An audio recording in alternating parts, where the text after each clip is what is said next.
I've never built anything like this before. On the outside, this guitar has a real simplicity to it, but it was anything but simple to design and build. What started as excitement quickly turned into obsession. Every detail took me on a journey, from the belly to the headstock, before even striking a note. And in the end, it's the Lady of the Lake who directs the entire flow of this guitar from her residence in the headstock. She's subtle, but she commands the whole build, and you're about to see why.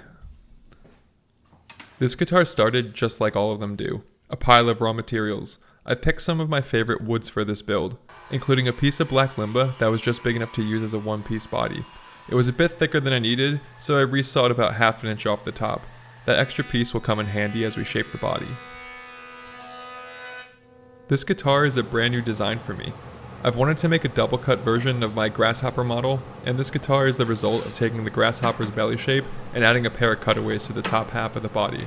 I don't have a name for this model yet, but hopefully by the end of this video I'll come up with something.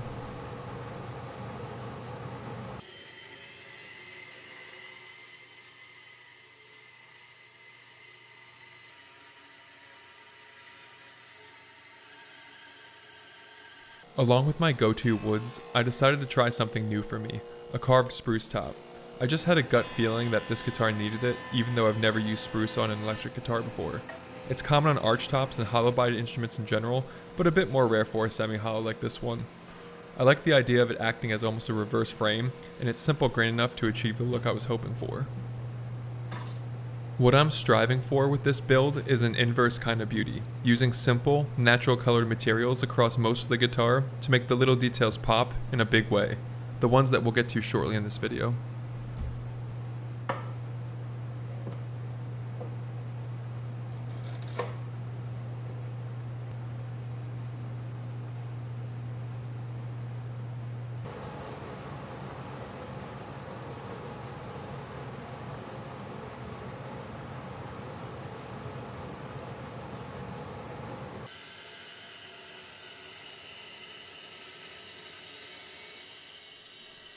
Unfortunately, I do not have the footage of carving the top, but luckily the process is exactly the same as in my other videos. I start by roughing it out on the safety planer, then hit it with an angle grinder and a few rough discs before smoothing it out with the orbital sander. The horns get a little extra attention with a small grinder and a handy scraper to shape the contours. If you want to see the full carve in action, check out any of my other build videos. It's all the same process, just a little different wood each time. I wanted a lot of air in this body to really let the top vibrate when it's played, so I left a huge open area, enough for the top to move freely, but also plenty of surface to attach it to securely. That way, the guitar can resonate at a single, balanced frequency, and avoid unnecessary feedback if the player wants to crank the gain.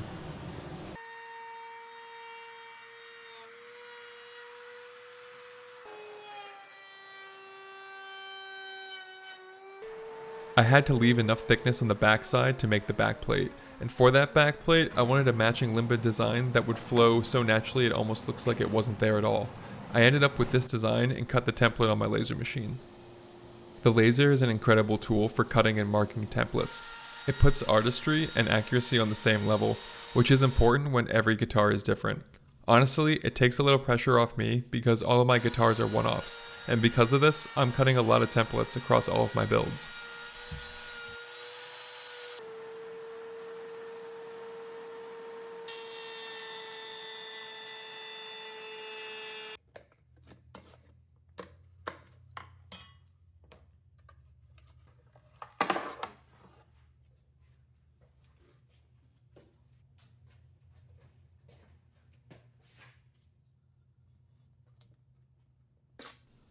This is where that extra resawn layer of limba comes in handy. The best way to match woods is to use pieces from the same board, or in this case the same billet. I marked the grain direction on the blue tape attached to the template, and noted any color variations I wanted to keep consistent. In the end, the backplate came together just like I'd hoped, and I was really happy with how it looked. I screwed the backplate on, gave a small round over to the entire back, and added a 45-degree bevel to the belly. It's a small step, but it makes the guitar so much more comfortable to play.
I've never done a sound hole like this before, but I designed this guitar around a flowing water theme, and to me, this sound hole looks like a wave that's about to break. I thought it was fitting. After all, the Lady of the Lake is a mythical figure tied to water, mystery, and hidden power. It seemed right that she'd inspire the guitar's flowing elements. It ended up being way more difficult than anticipated. The design is a relatively simple one, but I'm wrapping a blue purfling layer around it. Since the sound hole is cut out of a carved top, the purfling and binding need to follow that carve. That would be easy with plastic layers, but I like to make things difficult. I'm using rosewood and maple for the purfling and rosewood for the binding. Wood doesn't bend easily, and it certainly won't bend along two different planes. This is one of the biggest challenges in this build. To help, I built a router jig to ride along the surface while cutting the binding channels. You can buy these from luthier supply outlets for ridiculously high prices, but it's actually pretty simple to make one from plywood and drawer slides. The jig keeps the channels perfect, but for the purfling layers, I still had to shape each one individually and fit it into its slot.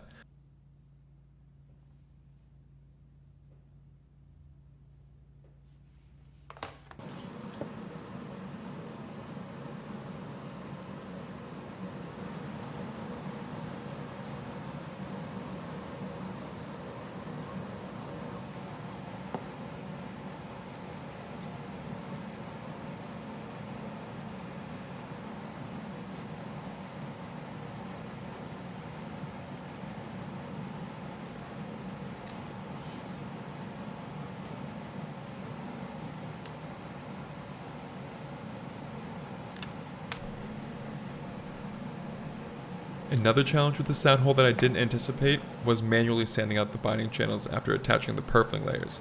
I couldn't just work in a continuous flow. The underside of the spruce still needed carving before attaching the top, so I had to break the process up, making sure all the purfling layers were in place first, but only along the free-floating portion of the sound hole. This helped reduce tear out and made the layers less fragile while I worked. There's actually so much complexity in this section that it's hard to explain fully or to really show on camera. But during this part of the build, I realized something. I've seen this style of sound hole on lots of guitars, even from some of my favorite builders, but looking back at those pictures, I couldn't find any examples with complex purfling like I'm attempting here, and very few even have a single layer of binding. When it was all said and done, that really filled me with pride, because I'm rarely, if ever, truly happy with my work, but this one felt like a real win.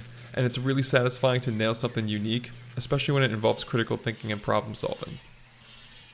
That's why building your own guitars is so rewarding, because you have to flex both sides of your brain, sometimes getting them to work in perfect harmony to accomplish your goal. Honestly, it's part of why I get a little jealous of more traditional art forms, where you don't always need that balance to bring your ideas to life, but regardless, every guitar I make still humbles me and reminds me that as far as I've come, I've got a long road to travel still. The thick purfling layer is stabilized Messor birch that I purchased off of Etsy. This wood was processed in Estonia, and the second I saw it, I grabbed it along with all of its matching blocks from the seller. I resaw the blocks into usable thicknesses to minimize waste. I carved the backside of the guitar down to a uniform 1/4 inch thickness, and then attach it to the limba body. I used dowels to align and glue the top. I drill them only in spots that will eventually be drilled out for cavities in hardware, so they're temporary.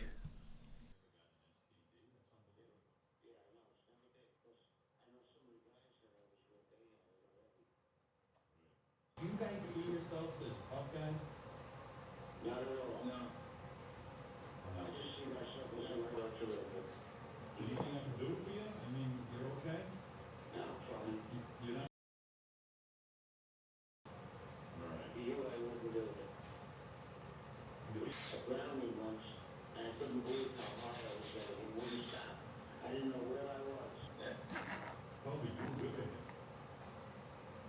Yeah, it was. I like speaking to you. Nice. I need training. Yeah, you were talking about getting into shape. Maybe you should just be. Once that's set, I can route the channels for the binding and purfling around the entire guitar. Since the sound hole work is already done, I have to be extra careful with the router to avoid cutting into completed work. That would be a nightmare to fix it after everything's glued up.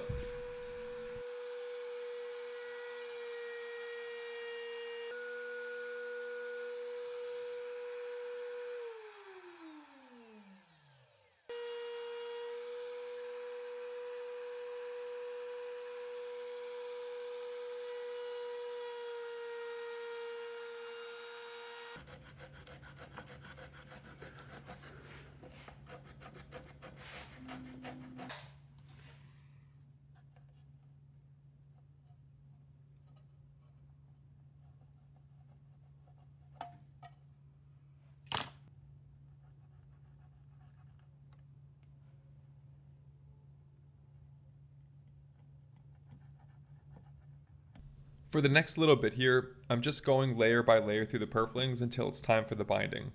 Contrasting purflings really catch the eye, and by alternating between dark and light colored woods between the rosewood, the spruce, and the maple, it feels like the guitar is pulling my eyes towards those blue birch layers, which really steals the show on this guitar to me. Everything else is just there to complement.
Check out this Massor birch. It's not a super common wood used for instruments, but I love the swirling figure. Each piece is totally unique, almost like a fingerprint, and adds a really bright, snappy character to the guitar. Another element I love about this piece is its light, almost aqua blue qualities. Paired with the figuring, it really evokes flowing water, a nod to the Lady of the Lake theme. Especially once the guitar has a glossy finish, it's going to come alive.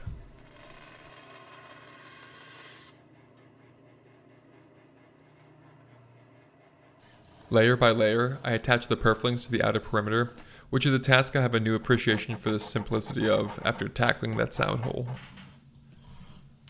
This process of attaching a thick layer of purfling is something that I figured out myself. I honestly have no idea how other builders do it, but here's how I do it. I cut little strips, with the length of those strips dependent on the curves of the body. I keep them wide because a lot of material will be removed to get the contour flush. Each end gets sanded flat at slightly random angles, and each new piece gets a matching miter. That way, the whole layer looks uniform and flowy, almost like it's a single piece.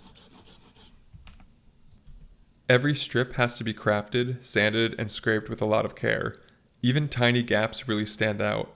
I stick double-sided sandpaper to the outer perimeter of the body to fine-tune the inner contour and make sure everything fits perfectly and flush.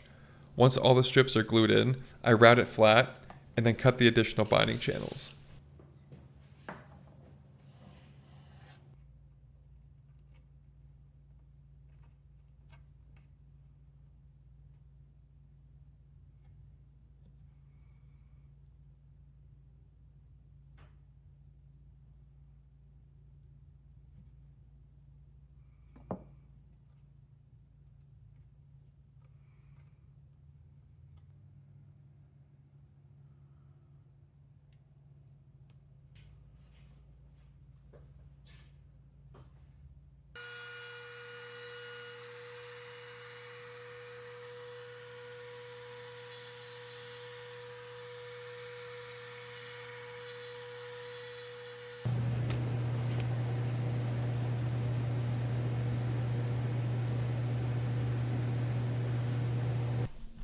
For the purfling layers, I made my own rosewood and maple veneer strips.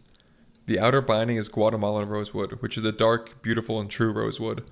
I love it for its looks, its workability, and how well it bends. It glues beautifully, and it contrasts perfectly with the blue of the birch and the white of the spruce.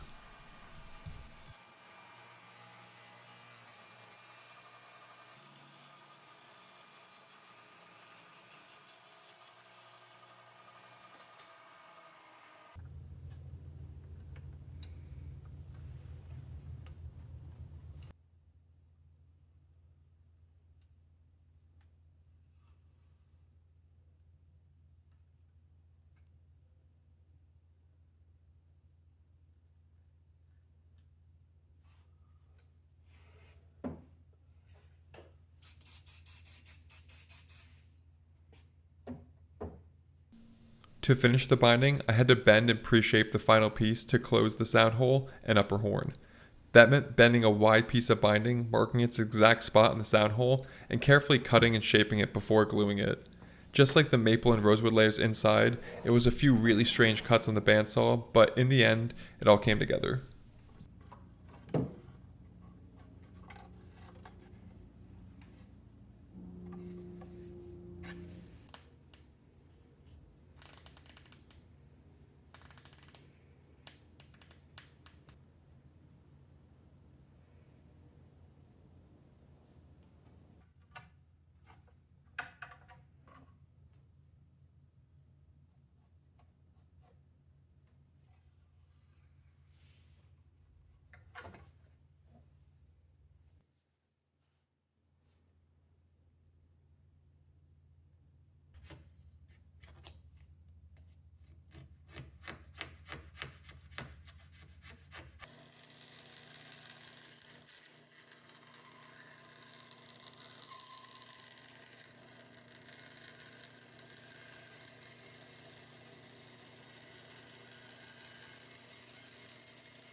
I was pretty relieved to have figured out a solution to all of the layers around the sound hole.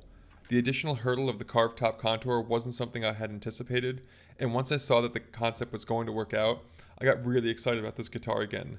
I never lost interest in it, but for a while there it was bumming me out thinking that I might have to make a compromise here and figure out something simpler.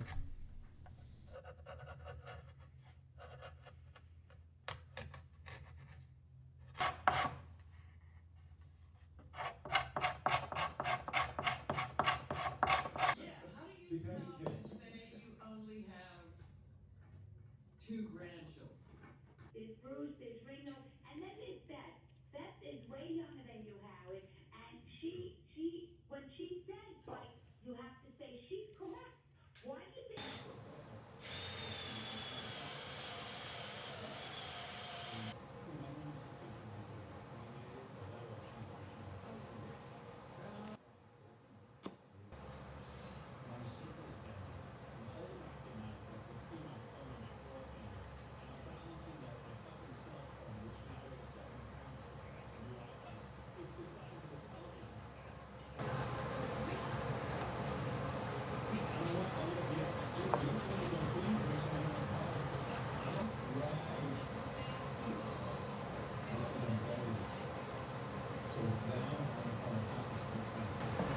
After all the body accents are done, I can move on to the more straightforward portions of the guitar, like the pickup cavities and the neck pocket.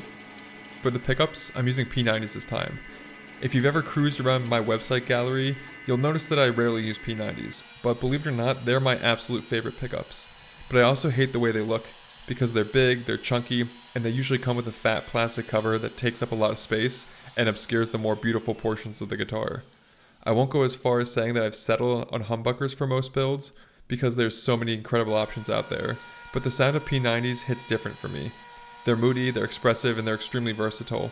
But on this guitar, they're going to look immaculate, and I'll show you a bit later why.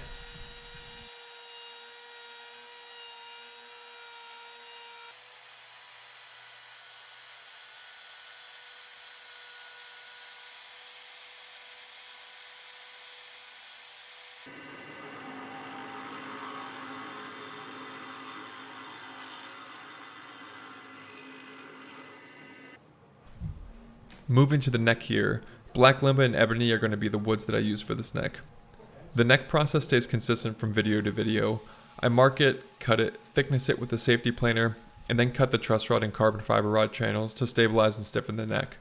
All of my guitars get carbon fiber reinforcements because dealing with a back bow in your neck sucks, and with the rods installed, the guitar strings pull a perfect relief on the neck pretty much every time when it's strung up, and the best part is that it stays there. I strive to build guitars that last a lifetime, and the carbon maximizes the potential of that goal.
At some point through now, I glue that ebony headplate to the face of the headstock.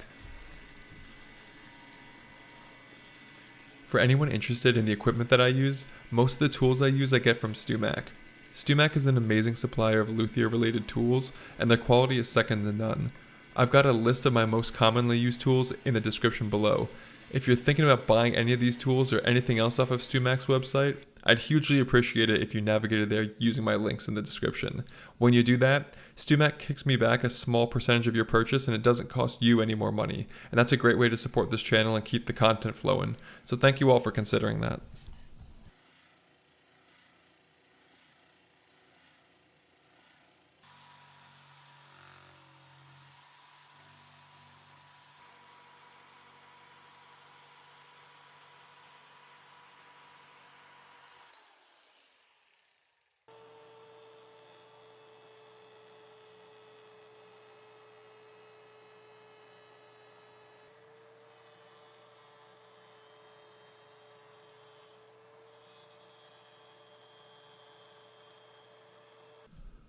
The headstock gets the same purfling treatment as the body and the neck.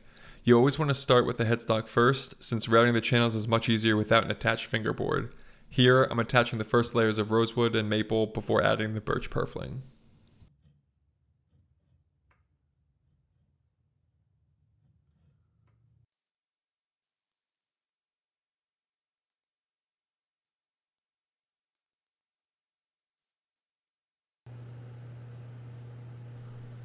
I glue all of my wood bindings with CA glue. It forms a permanent bond with excellent holding power, and it gives just enough working time for wood binding application. There's a bit of a learning curve though with it, because the quick cure time and tricky squeeze out can make it a challenge at first, but once you get the hang of it, CA glue is hands down the best option for wood bindings.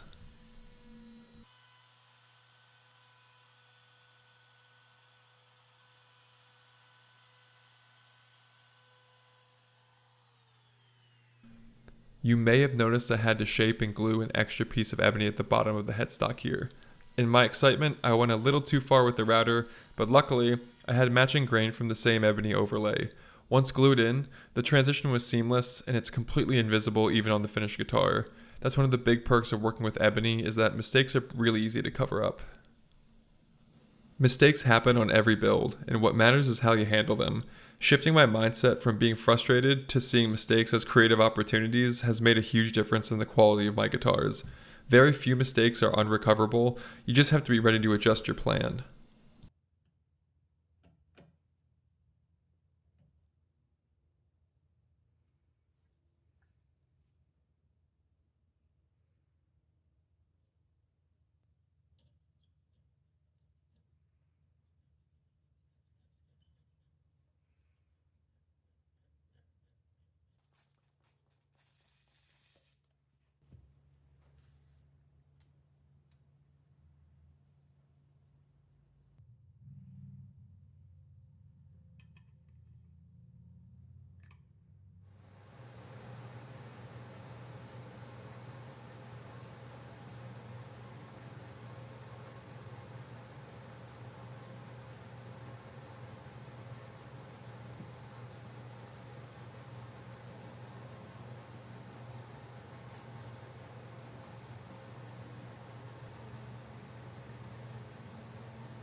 The Lady of the Lake theme spilling out of the purfling is an idea I've wanted to try for a while. When I was drawing it up on my computer, my wife walked in and asked why I was drawing sexy ladies on my screen. I told her it was modeled after her, and she basically told me I was full of it. But she walked away smiling, and I took that as a win. When it came time to cut the inlay, I thought about doing it by hand for this video, but since I designed it on Adobe Illustrator, every line and wave had a purpose. I wanted them to be exact, so I let the laser handle it. It made quick work of the cut, and I thought she came out really beautifully. For the inlay, here's a trick I picked up from my good friend Matt Artinger. Paint the ebony white, let it dry, tack the inlay down with a drop of CA glue, then scribe around it with an X-Acto knife. Once the lines are cut, use a Dremel with a router bit to remove the waste and fine-tune the fit. Ebony is great for this because any tiny gaps disappear with black CA glue or epoxy. And speaking of Matt Artinger, this is his shop, the home of Artinger Guitars.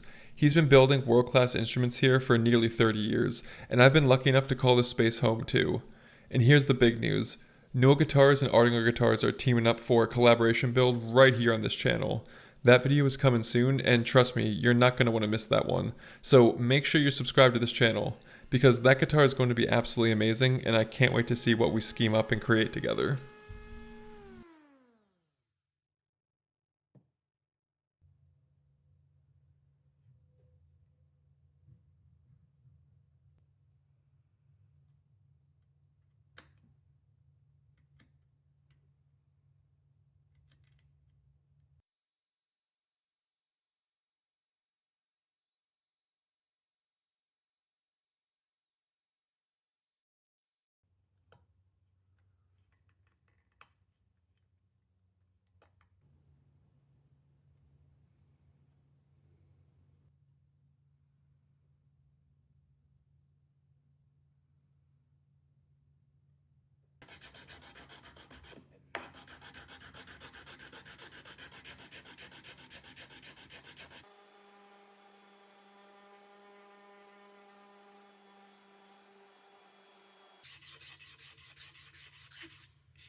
Onto the fingerboard and back to the laser. I mark fret slots on the laser for accuracy and then get them to depth with a fret saw with a stop. While I was there, I cut some hoops for the inlays. I've become very fond of this inlay style ever since the first time I used them on my first grasshopper arch top. So I'm doing them again on this guitar, but I've got a plan to keep the flowing water theme at the octave.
A lot of guitar building is repetition, so I won't go over the purfling process again, but while you watch this section, I want to hear from you. What kind of guitars do you guys think I should build next? I'm planning a build for a lucky subscriber sometime over the next year, and your ideas could inspire it, so drop a comment below and let me know what you'd like to see.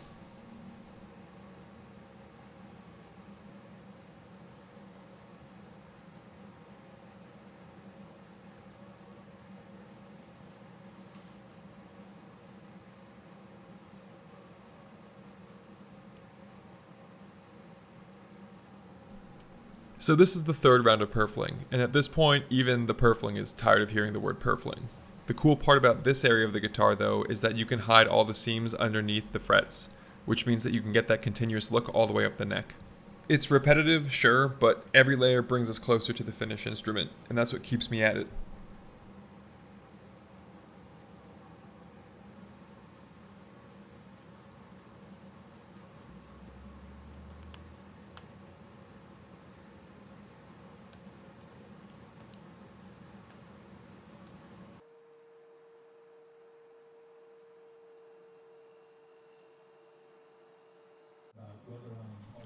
For the 12th fret inlay, I'm joining the purfling layers with a slick little wave.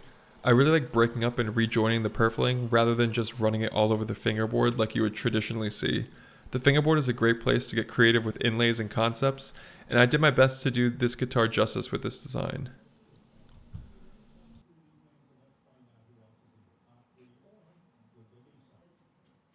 You want the answer already.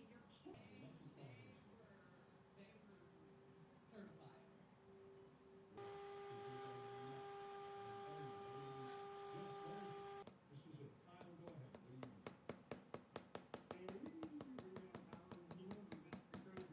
do you want? The pole saw makes quick work of the fret slots. It's one of those tools where the right choice makes the whole process smoother, and if you're building, I've got this one linked in the description.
To glue up the neck, I use small drill bits as pins to line up the fingerboard. They go right through the fret slots, so they disappear completely once the frets are in. I also tape off the truss rod channel with this ultra thin painter's tape. That way no glue sneaks in. If Type Bond gets into the cavity, it can stop the truss rod from flexing properly, and that's definitely no bueno.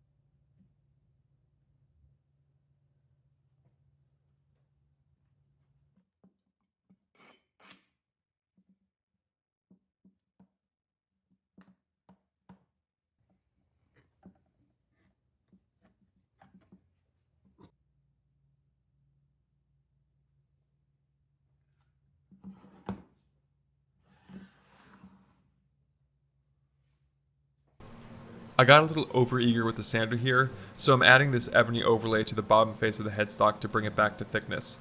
This also serves to strengthen the headstock by quite a bit. There's a small volute that I carve underneath the nut, so I need to pre-bend the ebony overlay before gluing it so it fits in there, which can be a bit tricky.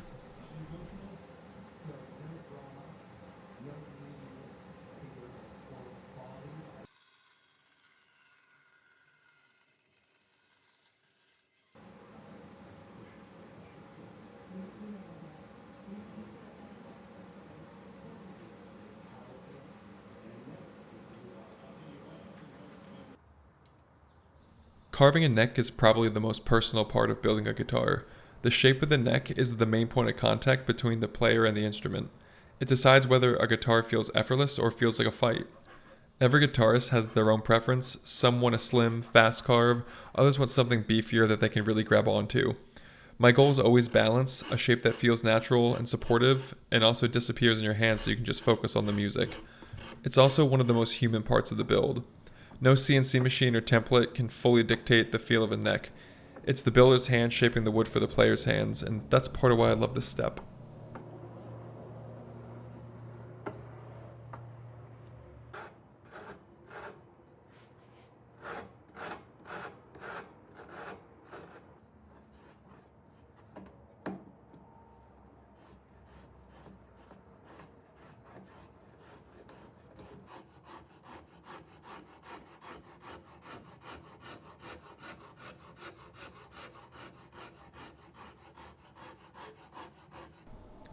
The ruler comes in handy here.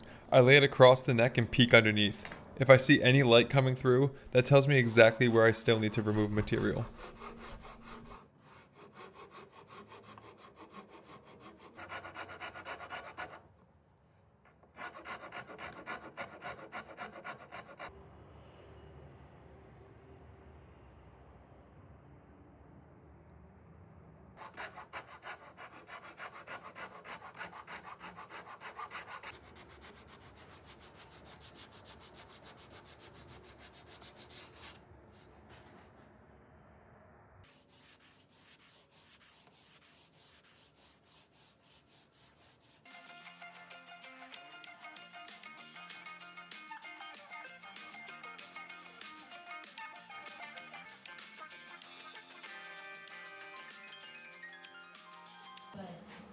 Aesthetic. Fretwork is one of those things you don't really notice until it's bad. You can take the most beautiful guitar in the world with exotic woods and all the flash, and if the frets aren't right, it's never going to feel good in your hands. Good fretwork is what makes a guitar easy to play. Notes ring out clean, bends stay smooth, and chords feel effortless. Bad fretwork means buzzing, dead spots, and fighting the instrument instead of making music with it. It's really the difference between a guitar you want to put down after 5 minutes and one you can't stop playing. This is also the part that separates a handmade instrument from something off the shelf. On factory guitars, fretwork is often rushed and inconsistent. Here, I take the time to level, crown, and polish each fret so the guitar feels alive under your fingers. It's not flashy work, but it's what makes a Newill guitar play the way it does. You know, and maybe you'll have a little salad, but rarely. So I told you, Pat ran to the doctor, they didn't play. And I'm not doing it. That's it. No, You're doing it. it's set for the next 2 weeks. Yeah. I'm gonna.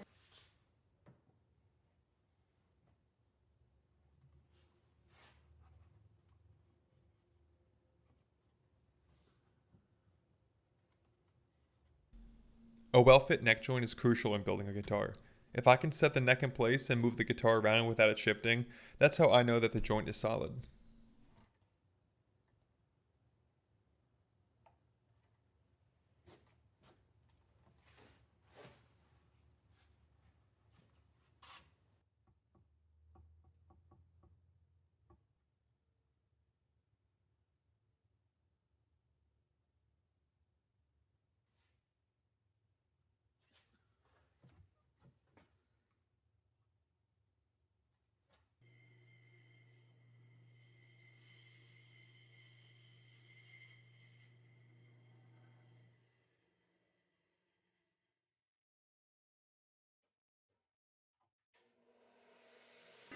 I've got loads of that Mesor birch left, so I decided to make custom toppers for these P90s to keep the theme. Now this is not a paid advertisement, but just a shout out. I've been using Porter pickups for years, and they create the best sounding pickups I've ever heard. They're USA made, they're customizable, and just an incredible company to work with in general. I'm using the Porter standard P90s in this build, and they more than live up to their reputation.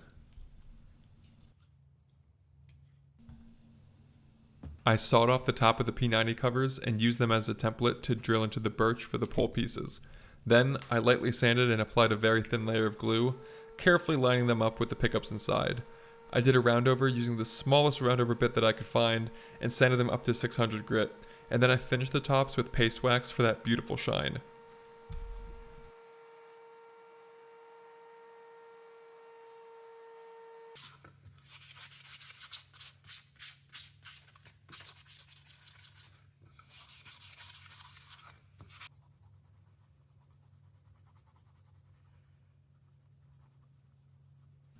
Now I can finally say that I love the look of these P90s, and I can't imagine this guitar with anything else. Even the pickups are part of the story that this guitar is telling.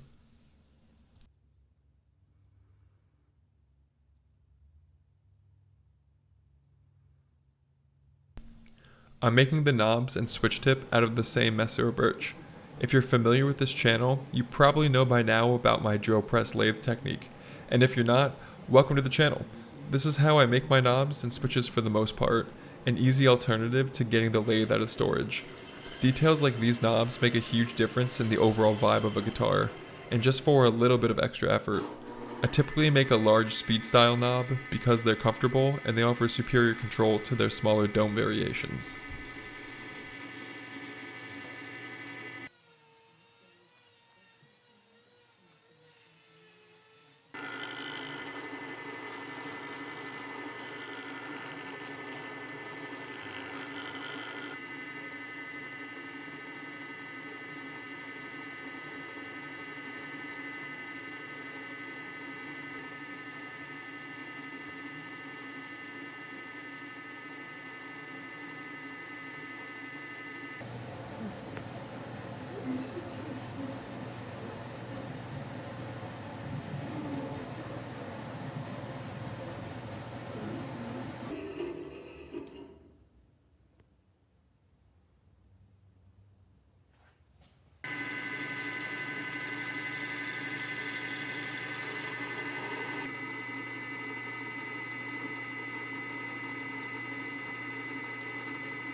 Onto the tailpiece. I'm really excited about this one.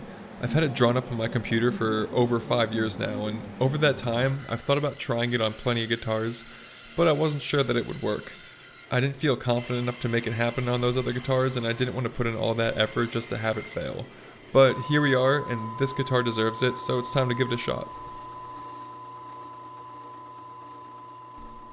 I've only made a handful of metal tailpieces because metalworking really isn't my thing. It's loud and slow and often frustrating. This one posed a lot of challenges, but in the end it came out pretty much exactly as I envisioned, and I was thrilled with that. The design keeps the flowing water theme going, with curves that echo the headstock and other parts of the guitar. My favorite part is probably the aluminum accent piece. It bends from the bottom of the chassis to the top and then disappears underneath that birch wave. Figuring that out was a big challenge, and I might make a separate video showing how I did it if there's any interest out there. But for now though, I'm going to keep this the Spark Notes version, because I don't want this video to run too much longer than an hour.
I drill the bridge studs after the neck is attached.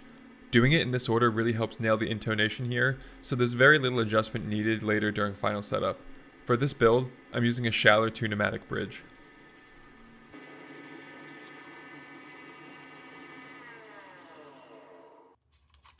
Somewhere along the way, I installed a stud at the base of the body. That's where the tailpiece string catch will attach, and it also gives me a spot to ground the guitar.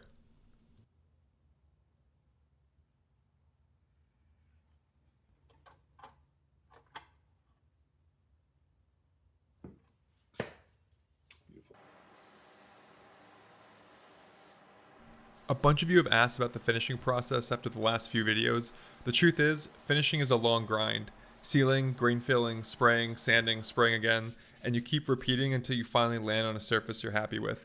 It takes days and sometimes weeks, and most of it looks exactly the same on camera. There aren't a lot of big visual payoffs along the way, just a lot of spraying, waiting, and sanding. That's why I usually don't include huge sections of finishing in my videos. It's not that I'm hiding anything, it's just that watching me grain fill for the 10th time is about as exciting as watching paint dry. And it's literally just like watching paint dry.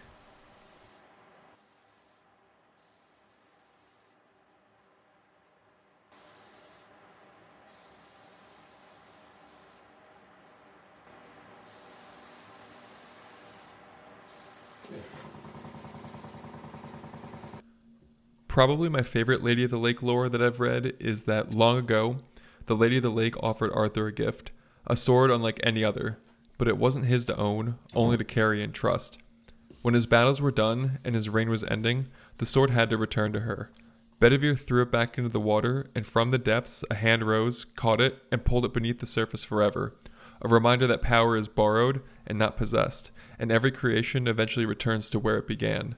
Now, that has absolutely no clear connection to this guitar, but the imagery in the story is really good, and I've got a lot of hours to think about things like that while I'm endlessly sanding an instrument.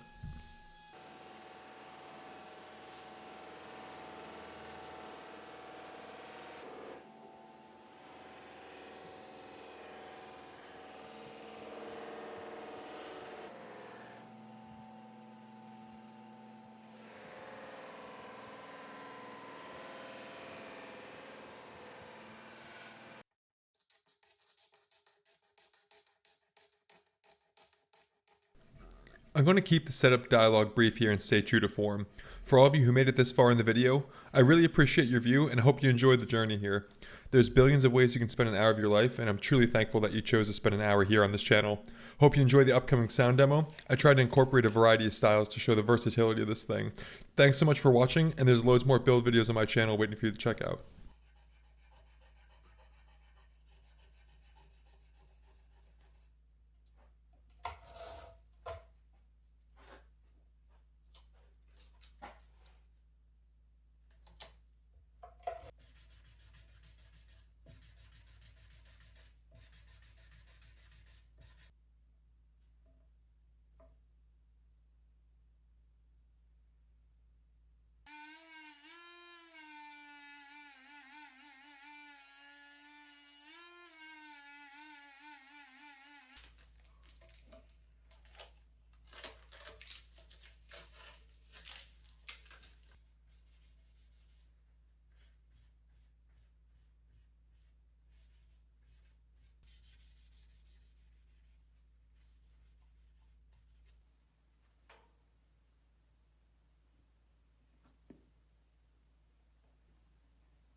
Bye.